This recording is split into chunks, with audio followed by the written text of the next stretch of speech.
నమస్కారం రేషియా టీవీ వార్తలకు స్వాగతం. నా పేరు లక్ష్మి. వార్తల్లో ముందుగా హెడ్లైన్స్.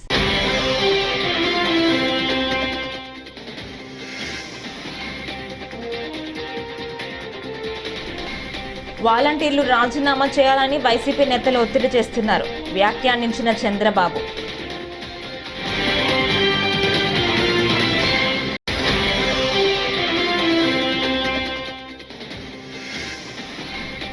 విశాఖ నుంచి ఎంపీగా పోటీ చేస్తున్న కేఏ పాల్ విశాఖను వాషింగ్టన్గా చేస్తానని హామీ.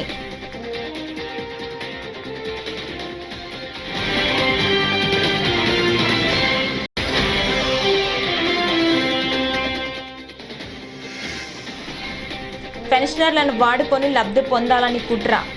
జగన్ రెడ్డి గొప్ప నటుడు అంటూ నారా లోకేష్ వ్యాఖ్యలు.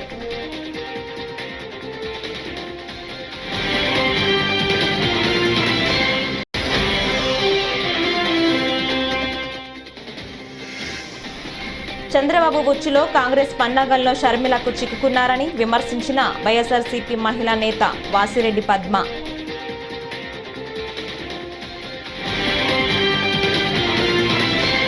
వార్తల్లో ముందుగా టీడీపీ జాతీయ ప్రధాన కార్యదర్శి నారా లోకేష్ సమక్షంలో గుంటూరు మాజీ డిప్యూటీ మేయర్ తాడిశెట్టి మురళి ఇవాళ టీడీపీలో చేరారు. ఈ సందర్భంగా లోకేష్ మాట్లాడుతూ ఏపీలో పెన్షన్ల వ్యవహారం తీవ్ర రూపం దాల్చడంపై స్పందించారు. ప్రతి ఎన్నికకు సింగిల్గా వస్తానని చెబుతున్న జగన్ ప్రతిసారి సవాళ్లతో వస్తున్నారని ఎద్దేవా చేశారు. 2014లో తండ్రి శవాన్ని వాడుకున్నారు. 2019లో బాబాయ్ శవాన్ని వాడుకున్నారు. ఇప్పుడు పెన్షనర్లను వాడుకొని ఎన్నికల్లో లబ్ధి పొందాలని చూస్తున్నారని నారా లోకేష్ విమర్శించారు. తెలుగుదేశం పార్టీ తీసుకుంటుందని ఈ సభాముగా నేను మళ్ళీ మీ అందరికీ హామీ ఇస్తున్నాను. అమ్మా ముఖ్యమంత్రి గారు పదం వాడుతున్నారు. సిద్ధమంట 2019లో బాబాయ్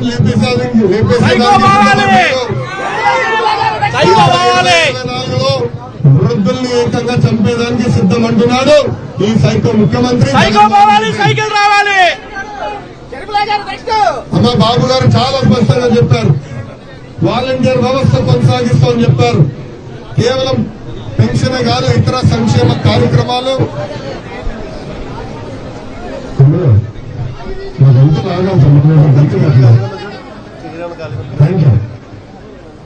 ఆనాడు చంద్రబాబు నాయుడు గారు చాలా స్పష్టంగా చెప్పారు. వాలంటీర్ల ద్వారా పెన్షనే కాదు, ఇతర సంక్షేమ. ప్రజాశాంతి పార్టీ అధ్యక్షుడు కేఏ పాల్ విశాఖ లోక్సభ స్థానం నుంచి పోటీ చేస్తున్న సంగతి తెలిసిందే. తాజాగా ఆయన మీడియాతో మాట్లాడుతూ 7 ప్రధాన అంశాలతో ఎన్నికలకు వెళ్తున్నామని చెప్పారు.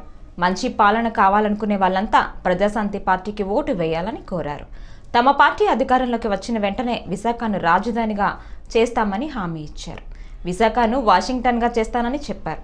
తాను సీఎం అయితే రాష్ట్రానికి ప్రస్తుతం ఉన్న 13 లక్షల కోట్ల అప్పు తీరిపోతుందని అన్నారు. తాను ముఖ్యమంత్రి కావటం కొందరి ఇష్టం లేదని చెప్పారు.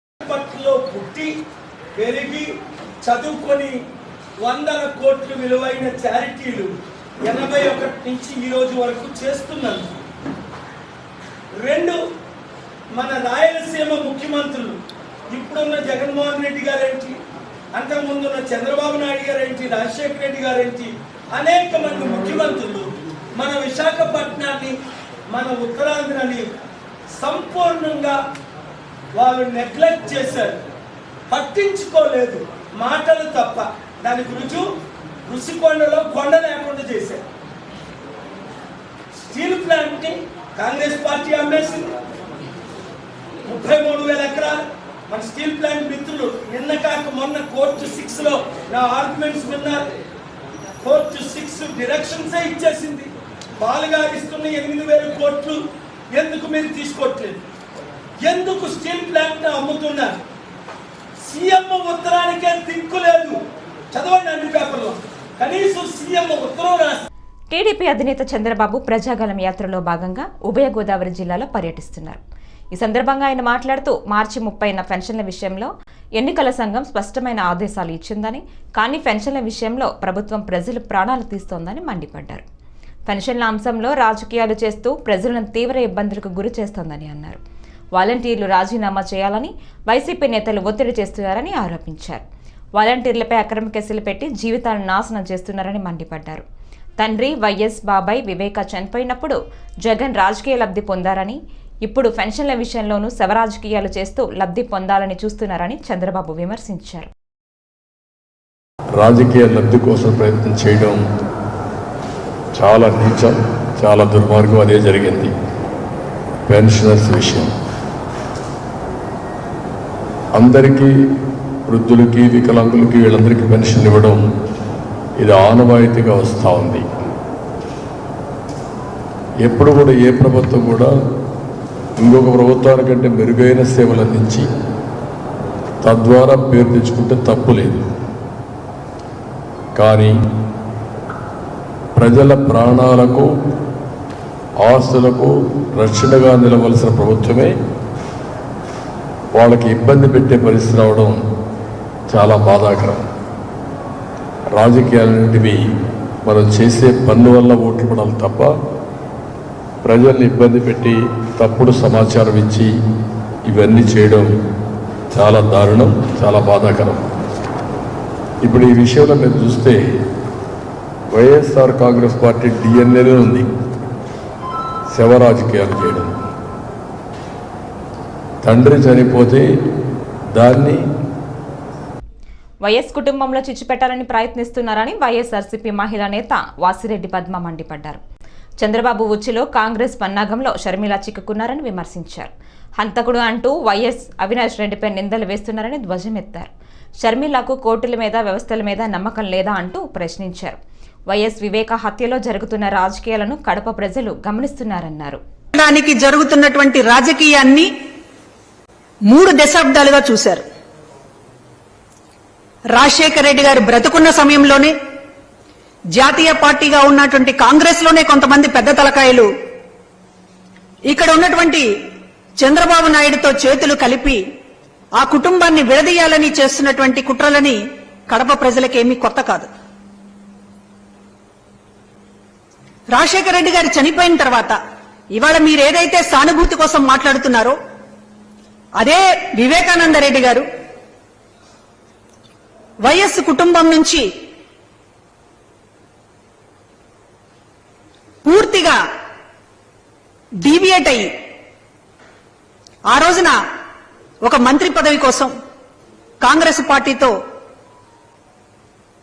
చేతులు కలిపి జగన్మోహన్ రెడ్డి గారికి వ్యతిరేకంగా, వైఎస్ బిడ్డలకు వ్యతిరేకంగా ఆ రోజున రాజకీయం చేసింది కడప ప్రజలు చూడలేదా? వైఎస్ వివేకానంద రెడ్డిని ఓడించడానికి ఎమ్మెల్సీ ఎన్నికల్లో మీరు పక్కన పెట్టుకుని మాట్లాడుతున్నటువంటి బీటెక్ రవి ఆ రోజు వైఎస్ విజయవాడ తూర్పు నియోజకవర్గ అభివృద్ధి, రిటైనింగ్ వాల్ పూర్తి అంశంపై వైఎస్ఆర్సీపీతో చర్చకు సిద్ధమని తెలుగుదేశం అధికార ప్రతినిధి కొమ్మారెడ్డి పట్టాభిరామ్ సవాల్ చేశారు. శుక్రవారం ఆయన విజయవాడలో మీడియాతో మాట్లాడుతూ గద్దె రామ్మోహన్ చొరవ, చంద్రబాబు కృషితో రిటైనింగ్ వాల్ సాధించింది తెలుగుదేశమేనని ఆయన స్పష్టం చేశారు. ప్రజల్ని దోచుకోవటం తప్ప అభివృద్ధి అధికార పార్టీకి తెలియదని దుయ్యబట్టారు. గొప్ప గొప్ప ప్రాజెక్టులు పూర్తి చేశారంట.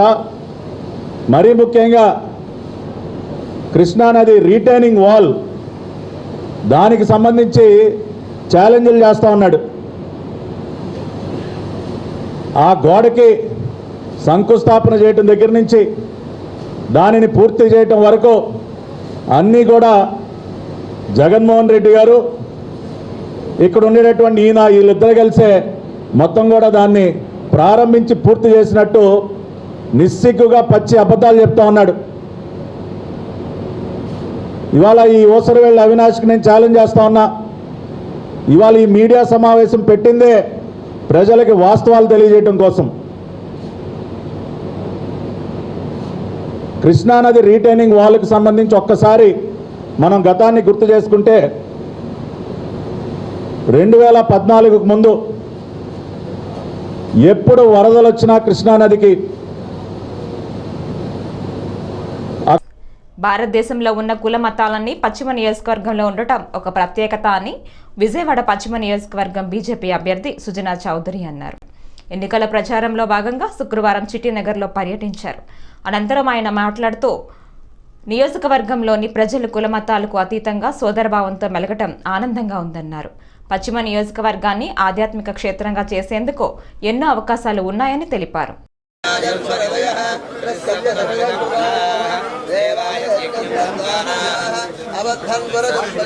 ఇప్పించారు. నా వంతుగా ఇక్కడ పర్టికులర్గా నగరాల సామాజిక వర్గంలో ఉన్న యువకులందరికీ కూడా మంచి అవకాశాలు, అనేక అవకాశాలు ఈరోజు మోడీ గారి ప్రధానమంత్రిగా వచ్చినాక యువతకి చాలా అవకాశాలు కల్పిస్తూ ఉన్నారు. భారతదేశం మొత్తం ఊళ్ళూరుతూ ఉంది. కానీ మన దురదృష్టవశాత్తు ఆంధ్రప్రదేశ్లో అవకాశం అందిపుచ్చుకోలేదు. ఇక్కడ భారతదేశంలో ఉన్న కుల మతాలన్నీ కూడా ఈ నియోజకవర్గంలో ఉండటం అనేది ఒక ప్రాముఖ్యత.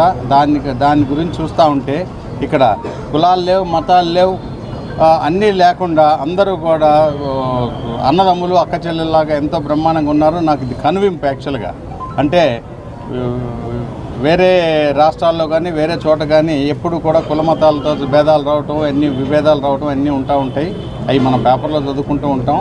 ఇక్కడ మాత్రం నాకు ఈ 2 రోజుల్లోనే ఎంతో సంతోషంగా ఉంది. అందరూ కూడా అన్నదమ్ముల్లాగా అక్క చెల్లెల్లాగా కలిసిపోవడం ఒకటి. ఈ నియోజకవర్గం రాయదుర్గం రైతు రక్షణ వేదిక నిరంతరం రైతుల పక్షాన నిలబడుతూ రైతుల సమస్యల పరిష్కారమే లక్ష్యంగా ముందుకెళ్తోందని రైతు రక్షణ వేదిక వ్యవస్థాపక అధ్యక్షులు గౌని ప్రతాపారెడ్డి పేర్కొన్నారు. పట్నంలోని ఆయన మీడియాతో మాట్లాడారు. 2 ప్రధాన పార్టీలు తాను ఒక పార్టీకి కొమ్ము కాస్తున్నానంటూ ఎలక్షన్ కమిషన్కి ఫిర్యాదులు చేయటం దౌర్భాగ్యమన్నారు. చేతనైతే రైతన్నకు మేలు చేయాలే కానీ తనపై అబండాలు మానాలన్నారు. సాధన కోసం నిరంతరం రాజకీయ పార్టీలకు అతీతంగా, కుల మతాలకు అతీతంగా రాయదుర్గం రైతు శ్రేయస్సు కొరకే రాయదుర్గం రైతు రక్షణ వేదిక ఎల్లవేళలా కృషి చేసింది. ఈ సాగునీటి సాధన కొరకు నేను చేస్తున్న పోరాటానికి ఎంతో మంది రైతుల ద్వారా నాకు ఎంతో మద్దతు కూడా పొందడం జరిగింది.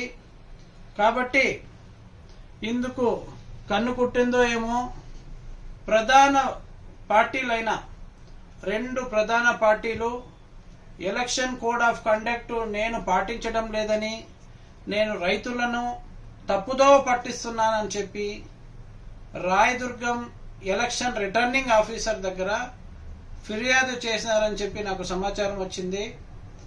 ఇది చాలా దురదృష్టకరం. నేను ఈ రాయదుర్గంలో 2 లక్షల పైగా ఉన్న బీడు. పశ్చిమ గోదావరి జిల్లా తణుకు నియోజకవర్గంలో టీడీపీ, జనసేన, బీజేపీ కూటమి అభ్యర్థి ఆరిమిల్లి రాధాకృష్ణ ఎన్నికల ప్రచారం నిర్వహించారు. ఈ సందర్భంగా ఆయన మాట్లాడుతూ పింఛన్ల విషయంలో వైసీపీ నాయకులు దొంగాట ఆడుతున్నారని మండిపడ్డారు. సచివాలయ సిబ్బందితో ఇంటింటికి పింఛన్లు అందించే వెసులుబాటు ఉందని ఆయన వివరించారు. అయినప్పటికీ ఆ విధానాన్ని తుంగలో తొక్కి ప్రజలు సచివాలయానికి రావాల్సిందే అని పట్టుబట్టడం వైసీపీ నేతల మూర్ఖత్వానికి ఉదాహరణ అని ఆయన అన్నారు. తెలుగుదేశం కానీ చంద్రబాబు నాయుడు కానీ పింఛన్లను ఇంటికి పంపించాలని కోరుకుంటున్నారని ఆరిమిల్లి రాధాకృష్ణ స్పష్టం చేశారు. ఈ విషయంలో టీడీపీ మీద చేస్తున్న దుష్ప్రచారాలు నమ్మవద్దని ఆయన కోరారు. 5 సంవత్సరాల కాలంలో రాష్ట్రాన్ని వైసీపీ ప్రభుత్వం అధోగతి పాలు చేసిందని ఆయన అన్నారు. అవినీతి అరాచకంతో రాష్ట్రాన్ని భ్రష్టు పట్టించారని మండిపడ్డారు.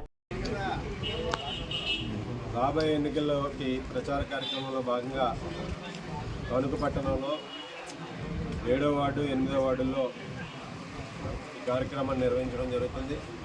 ముఖ్యంగా ఈరోజు పట్టణంలోని ప్రతి ఇంటికి వెళ్ళి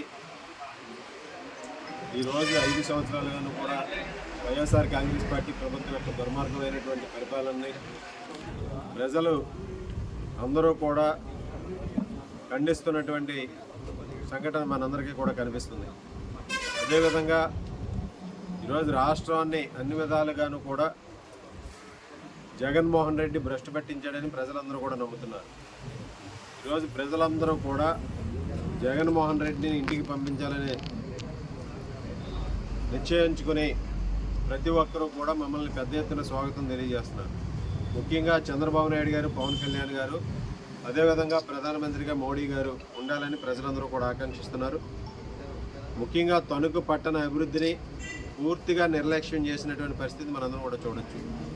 ఈరోజు పట్టణంలో ఏ మూలకు వెళ్ళినా డ్రైనేజ్ వ్యవస్థ అంతా అస్తవ్యస్తం.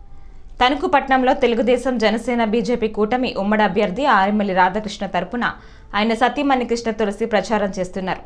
ఈ సందర్భంగా ఆమె మీడియాతో మాట్లాడుతూ తెలుగుదేశం పరిపాలన చేసిన ప్రతిసారి మహిళా సాధికారతకు పెద్దపీట వేస్తుందని గుర్తు చేశారు. అప్పట్లోనే డ్వాక్రా మహిళలని, డ్వాక్రా గ్రూపుల్ని పెద్ద ఎత్తున ప్రోత్సహించి ఆర్థిక సహాయం అందించారని ఆమె వివరించారు. ఈ విషయాన్ని దృష్టిలో పెట్టుకుని మరోసారి చంద్రబాబు నాయుడు నాయకత్వాన్ని తెచ్చుకుందామని ఆమె పిలుపునిచ్చారు.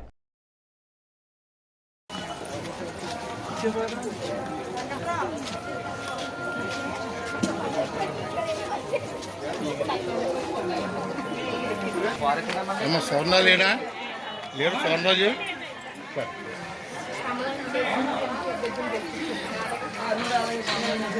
మేడం గారు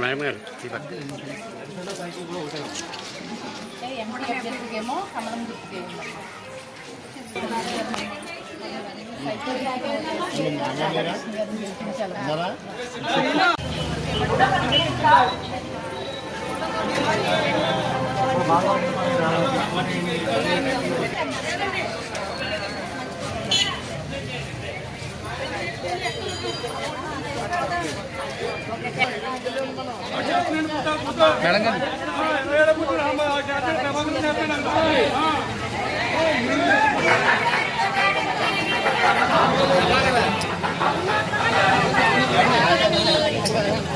మీరు పడుతున్న కష్టాలు జరిగింది. మన అధికారులు వచ్చిన వెంటనే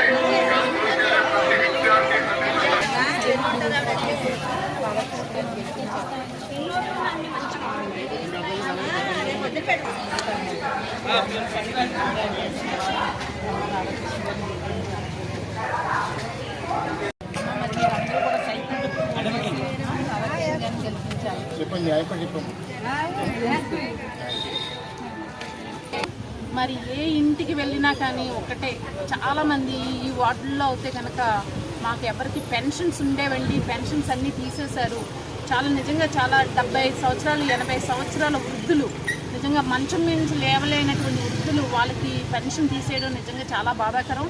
కొన్ని తణుకులో జనసేన పార్టీ నుంచి టికెట్ ఆశించి భంగపడిన జనసేన పార్టీ ఇన్ఛార్జ్ విడివాడ రామచంద్రరావు కూటమి అభ్యర్థితో పాటు పార్టీ కార్యక్రమంలో పాల్గొనడానికి మరింత సమయం పడుతోందని జనసేన పార్టీ ఉమ్మడి పశ్చిమ గోదావరి జిల్లా ఇన్ఛార్జ్ కొటికలపూడి గోవిందరావు అన్నారు. ఈ సందర్భంలో కూటమి అభ్యర్థి ఆరిమిల్లి రాధాకృష్ణ కార్యాలయంలో తణుకు నియోజకవర్గంలో జనసేన పార్టీ నాయకులతో కలిసికట్టుగా సమావేశం నిర్వహించారు. సమావేశం గోవింద్ మాట్లాడుతూ పొత్తులో భాగంగా తణుకు టీడీపీ కేటాయించడం జరిగిందన్నారు. అందరూ కలిసికట్టుగా పనిచేసి తణుకు మంచి మెజారిటీతో గెలుపొందాలన్నారు. అనంతరం కూటమి అభ్యర్థి ఆరిమిల్లి రాధాకృష్ణ మాట్లాడుతూ తణుకు గడ్డ మీద తెలుగుదేశం జనసేన బీజేపీ జెండా ఎగరవేయటం ఖాయమని ధీమా వ్యక్తం చేశారు. 3 పార్టీల నాయకులు, కార్యకర్తలు, శ్రేణులు కలిసికట్టుగా పనిచేసి విజయాన్ని సాధిస్తామని ఆయన అన్నారు. 3 పార్టీల పొత్తు ఖరారైన తరువాత 3 పార్టీల నాయకులతో కలిసి ఆరిమిల్లి రాధాకృష్ణ మీడియా సమావేశం నిర్వహించారు. దాంట్లో పొత్తులో భాగంగా రాధాకృష్ణ గారికి ఇవ్వడం పొత్తుధర్మంగా డిఫరెంట్గా మేము గౌరవిస్తాం, దాన్ని తుచ్చధర్మంగా పాటిస్తాం. రామచంద్రరావు టికెట్ రాలేదని మన బాధలో ఉండటం సహజం. టికెట్ ఆశించడం అనేది ఇప్పుడు తప్పేం కాదు, ఎవరు కాదు. రాలేదని బాధలోనే నేను ఉన్నారు. ఇంకా మరి ఎలక్షన్ సమీపించడంతో నేను కొన్నిసార్లు ఆయనతో కూర్చోవడం జరిగింది. ఇంకా ఆయన కొద్ది బాధ వ్యక్తం చేస్తున్నారు, ఎంతో ఆశపెట్టుకున్నాను చేయాలి ప్రజాసేవని, కానీ పొత్తు ధర్మాన్ని పాటించాల్సిన అవసరం ఉంది కాబట్టి ఆయన ఒకటే చెప్పారు, తప్పనిసరిగా నాకు కొద్ది టైం పడుతుంది, మీరు నిర్ణయం తీసుకుని వెళ్ళమని చెప్పిన తర్వాత మరి తప్పనిసరిగా ఆంధ్ర పేపర్ లిమిటెడ్ కార్మికుల నిరవధిక సమ్మెకు కేంద్ర కార్మిక సంఘాలు సంపూర్ణ మద్దతు తెలియజేస్తున్నాయని, రాష్ట్ర ప్రభుత్వం తక్షణం కార్మికుల సమస్యలు పరిష్కరించాలని రాజమండ్రి సిఐటియు రాష్ట్ర ఉపాధ్యక్షులు బి ఉమామహేశ్వరరావు డిమాండ్ చేశారు. తక్షణ వేతనం ఒప్పందం చేయాలని ఏఐటియుసి సిఐటియు జిల్లా ఉపాధ్యక్షులు తాటిపాక మధు టి అరుణ డిమాండ్ చేశారు. శుక్రవారం ఉదయం స్థానిక ప్రెస్ క్లబ్లో పేపర్ మిల్ కార్మికుల సమ్మెకు మద్దతుగా కేంద్ర కార్మిక సంఘాల పాత్రికేయుల సమావేశం జరిగింది. ముందుగా వి ఉమామహేశ్వరరావు మాట్లాడుతూ రాజమండ్రిలోని ఆంధ్ర పేపర్ లిమిటెడ్లో గత 3 రోజుల నుంచి 2500 మంది కార్మికులతో జరుగుతున్న నిరవధిక సమ్మెకు కార్మిక సంఘాలు సంపూర్ణ మద్దతు తెలియజేస్తుందని అన్నారు. రాష్ట్ర ప్రభుత్వం తక్షణమే జోక్యం చేసుకొని నిరవధిక సమ్మెను వెంటనే పరిష్కరించాలని డిమాండ్ చేస్తున్నది. ఆంధ్ర పేపర్ లిమిటెడ్లో యాజమాన్యం మొండి వైఖరి వల్లే కార్మికుల నిరవధిక సమ్మె జరుగుతోందని అన్నారు. సిఐటియు జిల్లా ఉపాధ్యక్షులు ఎస్ఎస్ మూర్తి గారు అట్లాగే సిఐటి జాయిన్ అవుతారు. విషయం ఏంటంటే మనందరికీ గత 4 సంవత్సరాల కాలంగా రాజమండ్రి పేపర్ మిల్లో అనేక రకాల ఆందోళనలు పోరాటాలు జరుగుతూ ఉన్నాయి. పేపర్ మిల్లో కార్మికులకు సంబంధించిన వేతన ఒప్పందం కాలం పూర్తయిపోయింది. దానికి పేపర్ మిల్లో ఉన్న కార్మిక సంఘాలకు సంబంధించిన గుర్తింపు ఎన్నికలు జరిగితే గుర్తింపు ఎన్నికల్లో గెలిచిన వాళ్ళతో యాజమాన్యం వేతన ఒప్పందం చేసుకోవడం అనేది ఒక ఆనవాయితీగా వస్తున్న పరిస్థితి. అయితే గత 4 ఏళ్ల కాలంగా పేపర్ మిల్లో ఎన్నికలు జరగకుండా యాజమాన్యం కోర్టుల చుట్టూ తిరిగి కోర్టులకు వెళ్ళి ఎన్నికలు లేకుండా ఇప్పటిదాకా ఈ రోజు కూడా కోర్టులో కేసులు పెట్టుకుంటూ వచ్చారు. 2020 జూలై 1వ తారీఖు నుంచి డిసెంబర్ 31, 2023 ఈ 3.5 సంవత్సరాల కాలానికి సంబంధించి కార్మికుల వేతన ఒప్పందం జరగాల్సిన పీరియడ్ ఆ పీరియడ్ దాటిపోయింది. వేతన ఒప్పందం జరగలేదు. అంటే లాస్ట్ వేతన ఒప్పందం 2017లో కాలానికి సంబంధించిన వేతన ఒప్పందం తప్ప ఈ కాలంలో వేతన ఒప్పందం జరగలేదు. ఈ వేతన ఒప్పందం చేయమని అనేక రూపాల్లో కార్మికులు సంఘాలు ఆందోళన చేస్తున్న యాజమాన్యం పట్టించుకోలేదు. ఈ నేపథ్యంలోనే మిల్లులో 11 యూనియన్లు ఉన్నాయి. బడుగు బలహీన వర్గాల ఆశాజ్యోతి భారతదేశ మాజీ ఉప ప్రధాని డాక్టర్ బాబు జగజ్జీవన్ రామ్ అని, అటువంటి మహనీయుల ఆశయాలను భావితరాలకు అందించటమే నిజమైన నివాళి అని జిల్లా కలెక్టర్ డాక్టర్ కె మాధవీలత పేర్కొన్నారు. రాజమండ్రి జిల్లా కలెక్టర్ క్యాంపు కార్యాలయం సమావేశ మందిరంలో డిఆర్ఓజీ నరసింహులు, సాంఘిక సంక్షేమ అధికారులు మరియు సాధికారత అధికారులతో విద్యార్థులతో కలిసి డాక్టర్ బాబు జగజ్జీవన్ రామ్ గారి 116వ జయంతి మహోత్సవ కార్యక్రమంలో ముఖ్య అతిథిగా పాల్గొన్నారు. ఈ సందర్భంగా ఆయన చిత్రపటానికి పూలమాలలు వేసి ఘనంగా నివాళులర్పించారు. బాబు జగజ్జీవన్ రామ్ జయంతి వేడుకలను పురస్కరించుకొని ప్రతి ఒక్కరికి శుభాకాంక్షలు తెలియజేస్తున్నానన్నారు. ఈ సందర్భంగా జిల్లా కలెక్టర్ డాక్టర్ కె మాధవీలత మాట్లాడుతూ సమాజంలో ప్రతి ఒక్కరూ సమానత్వంతో ఉండాలనే లక్ష్యంతో బడుగు బలహీన వర్గాలతో పాటు స్త్రీలకు కూడా విద్య విషయంలో అత్యంత ప్రాధాన్యతను ఇవ్వటం జరిగిందన్నారు. ప్రజలు తమ పిల్లలను ఉన్నత విద్యను చదివించాలని, అప్పుడే అటువంటి మహాత్ముల ఆశయానికి సార్థకత చేకూరుతోందని ప్రభుత్వ అధికారిగా ఆ మేరకు జిల్లా ప్రజలకు, తల్లిదండ్రులకు విజ్ఞప్తి చేస్తున్నానని పేర్కొన్నారు.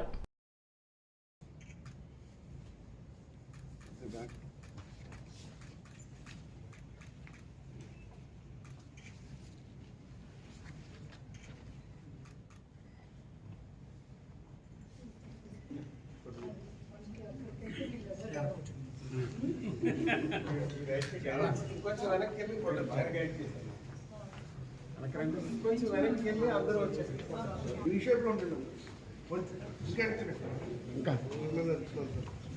జోహార్ డాక్టర్ బాబు జగజీవన్ రామ్, జోహార్ డాక్టర్ బాబు జగజీవన్ రామ్, జగజీవన్ రామ్.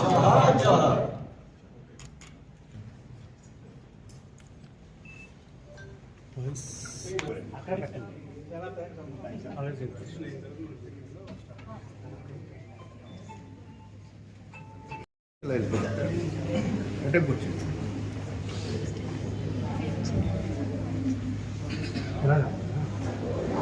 ఓకే వచ్చేయండి పడతాం వల్ల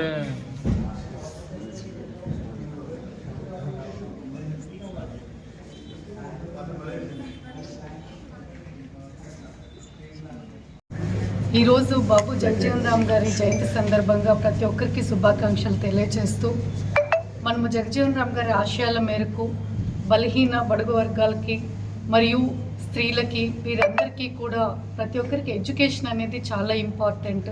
ఈక్వాలిటీ అనేది అచీవ్ చేయాలి అంటే ఎడ్యుకేషన్ ఫస్ట్ మనం ప్రతి ఒక్కరికి ప్రొవైడ్ చేయాలి, విద్య అనేది అందరికీ ఇవ్వాలి అనేది చెప్పారు. ఒక గవర్నమెంట్ ఆఫీసర్స్గా పబ్లిక్కి రిక్వెస్ట్ చేయడం ఏంటి అంటే ప్రతి ఒక్కరిని బాగా చదివించండి. అప్పుడే మనం ఈ జయంతులు జరుపుకుంటూ ఉంటాం, కానీ ఆశయాల్ని ముందుకు తీసుకెళ్ళాలి, భావితరాలకి అందించాలి అని అంటే మనము వారు ఏదైతే మనకి దిశానిర్దేశం చేశారో అది మనం భావితరాలకి ఎప్పుడైతే అందిస్తామో అప్పుడే ఈ జయంతులకి సార్థకత వస్తుందని తెలియజేస్తూ మరి ఒకసారి బాబు జగజీవన్ రామ్ గారి జయంతి శుభాకాంక్షలు. అవ్వ తాతలకు ఇళ్లకు వెళ్లి నెల నెలా పెన్షన్లు అందజేసే వాలంటీర్లతో పంపిణీ చేయకుండా ఆపడానికి కార్మికులైన టీడీపీ నేతలకు ఎటువంటి శిక్ష వేయాలో ప్రజా కోర్టు తీర్పు చెప్పాలని ఎంపీ సిటీ వైసీపీ ఎమ్మెల్యే అభ్యర్థి మార్గాని భరత్ రామ్ కోరారు. రాజమండ్రి నగరంలోని 30వ వార్డులో ఆయన మీడియాతో మాట్లాడారు. ప్రతి నెల ఫస్ట్ తేదీన పెన్షన్ అందుకునే వృద్ధులకు సమయానికి రాకపోవడంతో కొందరు సచివాలయాల వద్ద క్యూలైన్లో నిలబడి వేసవి తాపం తట్టుకోలేక స్పృహ తప్పి మరికొందరు గుండెపోటుతో మరికొందరు వృద్ధులు మరణించారన్నారు. రాష్ట్ర ప్రభుత్వానికి అందిన వివరాల ప్రకారం రాష్ట్రంలో ఇప్పటి వరకు మొత్తం 39 అవ్వాతాతలు మరణించారన్నారు. ఈ మరణాలకు కారకులైన వారిని నరరూప రాక్షసుల హంతకుల అనాలో మీరే చెప్పాలని ప్రజలను ఉద్దేశించి ఎంపీ భరత్ కోరారు. సరే వీడియో చూపించు. చూడండి, నేను ముఖ్యమంత్రి గారు చెప్తా ఉన్నారు 39 మంది దాకా చనిపోయారంట. ఎండల్లో లైన్లో నుంచోలేక నిన్న ఇప్పుడు నేను గడప గడపకి వెళ్తుంటే ఇంటికి వెళ్ళి ఒక ఆవిడని అడుగుతుంటే మా ఎదురుగుండానే 4 కళ్ళు తిరిగి కింద పడిపోయారండి అని ఆవిడ చెప్తా ఉంది. ఇంకా ప్రభుత్వం మనం ఉన్నాం కాబట్టి టెంట్లే ఇచ్చాం. ఇలా రాజమహేంద్రవరంలో సుమారుగా 41,000 మందికి ఇళ్ల స్థలాలు ఇచ్చాము. సుమారుగా 16,000 మందికి ఆల్రెడీ ఇల్లులు ప్రారంభం అయి ఉన్నాయి. ఇంకా రాబోయే రోజుల్లో ఖచ్చితంగా 2-3 సంవత్సరాల్లో అందరికీ కూడా సొంత ఇల్లు కల నెరవేర్చే విధంగా 41,000 మందికి కూడా ఇళ్ల స్థలాలు ఇల్లులు కట్టివిచ్చే విధంగా కూడా నిర్ణయాలు తీసుకుని మరి ముందుకు వెళ్తాము. ఎవరైతే అర్హులైన పేదవారికి ఎవరికైతే ఇళ్ల స్థలాలు రాలేదో వాళ్ళకందరికీ కూడా రాబోయే ప్రభుత్వంలో ఖచ్చితంగా మన ప్రభుత్వంలో 90 రోజుల్లో ఇళ్ల స్థలాలు ఇచ్చే కార్యక్రమం కూడా చేపట్టబోతామని కూడా తెలియపరుస్తూ మరి పెన్షన్దారులు ఏ రకంగా ఇబ్బందులు పడతా ఉన్నారో మరి ఈ తెలుగుదేశం పార్టీ యొక్క నిర్ణయాలు వాళ్ళు కంప్లైంట్ చేశారని ఇక్కడ ఉన్న ఎమ్మెల్యే తెలుగుదేశం ఎమ్మెల్యే భర్తే చెప్తా ఉన్నాడు, క్లియర్ గా చెప్తా ఉన్నాడు. నేనే చెప్పాను, నేనే లోకేష్ కి, నేనే చంద్రబాబు నాయుడికి. ఎమ్మెల్యే భర్త కాదా, ఎమ్మెల్యే భర్త గారయ్యా, ఎమ్మెల్యే హస్బెండ్